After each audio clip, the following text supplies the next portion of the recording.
جس دھس سے کوئی مقتل میں گیا وہ شان سلامت رہتی ہے، یہ جان تو آنی جانی ہے، اس جان کی تو کوئی بات نہیں۔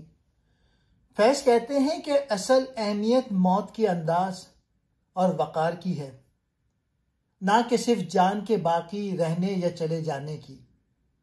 اگر کوئی شخص عزت، جرت اور شان کے ساتھ مقتل یعنی موت یا قربانی کے مقام پر جاتا ہے تو اس کی عظمت اور وقار ہمیشہ زندہ رہتا ہے، جبکہ جان تو ویسی بھی فانی ہے، کبھی نہ کبھی چلی ہی جانی ہے۔ اس لیے اصل کمال یہ ہے کہ موت کو وقار اور سربلندی کے ساتھ قبول کیا جائے۔ یہ شعر ہمیں سکھاتا ہے کہ زندگی اور موت میں اصل چیز وقار، جرت اور عزت ہے، نہ کہ صرف جان بچانا۔ جو شخص جان دے کر بھی اپنی عزت و اصول قائم رکھتا ہے وہ ہمیشہ یاد رکھا جاتا ہے۔